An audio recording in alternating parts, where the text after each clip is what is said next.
Państwa, w dzisiejszym odcinku przejedziemy się jedną z najbardziej niebezpiecznych dróg na świecie, czyli gruzińską drogą do Omalo. Czekają nas 2 dni jazdy, przejedziemy przez słynną przełęcz Abano, będą serpentyny, piękne górskie widoczki i strome zbocza. Czeka nas naprawdę dobra zabawa. Od czasu do czasu przejedziemy przez jakiś większy lub mniejszy potok, będzie kilka mijanek z innymi samochodami, spędzimy też 2 noce pod namiotem, z czego jedną cięższą, ale za to w niesamowitym miejscu. A na koniec wrócimy tą samą drogą i jak się okaże, będzie czekała na nas taka mała niespodzianka.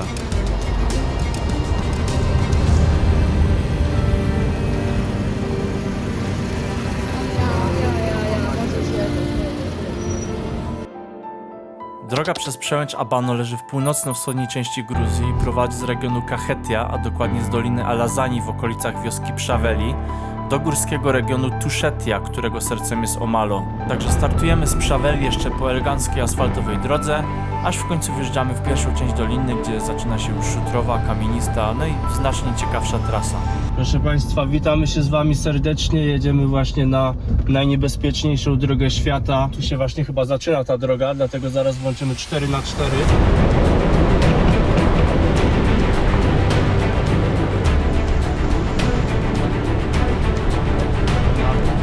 Droga do Omalo ma około 70 km, a jej pokonanie zajmuje tak średnio 5 godzin, a przejazd możliwy jest tylko przez kilka miesięcy w roku. My jedziemy w lipcu, no i mamy szczęście, bo jest w miarę sucho i słonecznie, ale gdyby padało, to od razu zrobiłoby się bardziej ślisko i niebezpiecznie. Jest ona uważana za jedną z najbardziej niebezpiecznych dróg świata. Co jakiś czas mijamy przy niej małe pomniki i tabliczki upamiętniające tych, którzy zginęli podczas przejazdu. No i taka ciekawostka, że często zostawione są tam butelki czaci i wina, żeby można było wznieść toast za ich pamięć. Ciężarówką jechali. Taką jak przed chwilą nas mijała w sumie, nie? Można wypić ich zdrowie. Ruszamy dalej i cały czas mijamy jakieś ciekawe fragmenty, zresztą zobaczcie sami.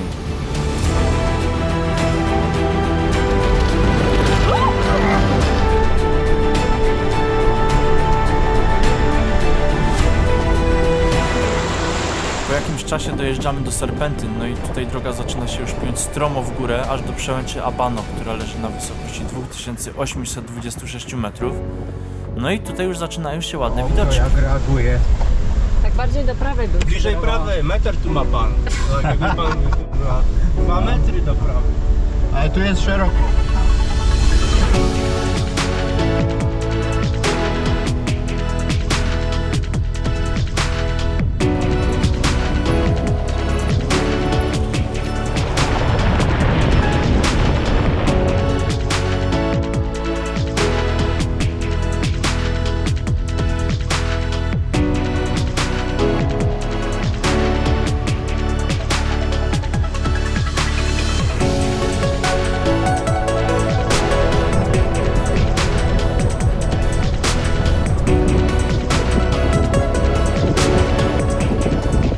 I potem im wyżej, tym lepsze widoczki, już naprawdę widać super na tą dolinę. Jak się tu tak patrzę, to genialnie widać na tą dolinę, zielono. I tym sposobem dojechaliśmy na przełęcz Abano, która jest najwyżej położoną przejezdną przełęczą w całym Kaukazie. Jest tutaj kapliczka, punkt widokowy i kawiarenka z ładnym widokiem na dolinę. Przez to, że zrobiło się już późno, postanowiliśmy zjechać kawałek serpentynami i rozbić obóz. Trafiliśmy tutaj na mega pozytywną ekipę. Paula poszła sprawdzić, czy będzie dla nich ok, jeśli się też tutaj rozbijemy. Chwilę pogadaliśmy, rozbiliśmy obóz, no i czekała nas nocka w takim właśnie miejscu. On the road, I've been away for far too long, but now I'm on my way back home. Zawijamy się, gdzie burza i deszcz. Kolejna nocka deszczu. No, proszę Państwa, witamy się z rana. Dobry. Trochę zmarnowani. Plan na dzisiaj jest taki, że jedziemy właśnie do tego Omalo, no i chyba w Omalo znocujemy. No i jutro cała ta droga z powrotem. I jutro już pojedziemy na południowy wschód, w stronę Azerbejdżanu. Będzie ciepło. Oby było w końcu ciepło, yeah. Także szybkie śniadanko, pakowanie namiotów, pożegnanie się z ekipą i ruszamy dalej. Mamy trochę ponad godzinę drogi do Omalo.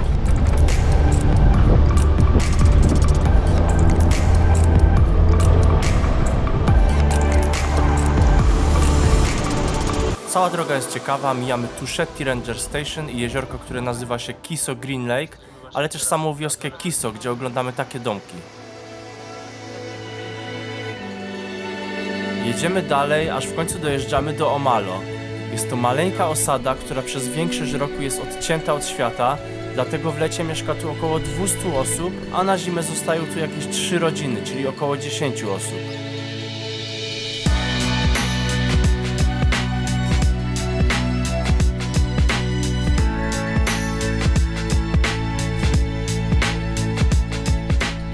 Jest tu jeden sklep, także idziemy obczaić. O, tak wygląda ten jedyny sklep. Tutaj Paula wybiera jakieś. Ale elegancko, tak tu wygląda w tym markecie. Tu łóżko. Ale masnych rzeczy, co to są tuńczyki? Chleby już tu wypieczone, łakocie, kasa. Kupujemy kilka podstawowych rzeczy i generalnie gdzieś tutaj będziemy biwakować, ale najpierw jedziemy jeszcze do Dartford, do którego prowadzi 12 km szutrowej drogi przez las.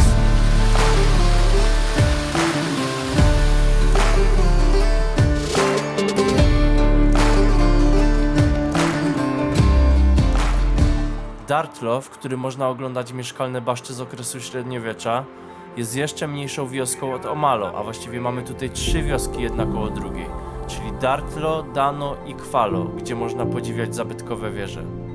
Podjeżdżamy do Kwalo, podjazd jest stromy, mijamy nawet jedno auto, które koziołkowało. Którzy się już skulali. No i tutaj droga się już całkowicie kończy.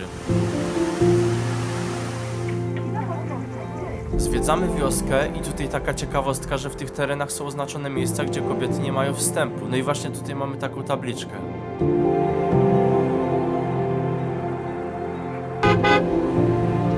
Wracamy do Omalo i znajdujemy miejsce na biwak. Rozkładamy się i idziemy spać. A poranek budzi nas takimi widokami. Far in the distance, there's a promise. It seems far in the distance. I put it on the altar, though it was mine. I put it on the altar.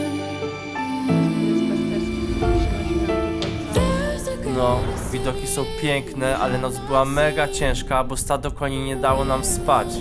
Wracamy tą samą drogą i będzie czekała na nas taka niespodzianka, ale najpierw łapcie trochę widoków z drogi powrotnej. We're all seeking a homeland. We're all seeking a homeland. We're all seeking a homeland.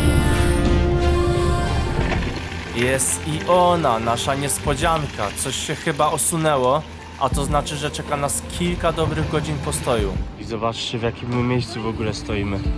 Tutaj nie idę bliżej. Osuwisko, tu jest kurde na dół.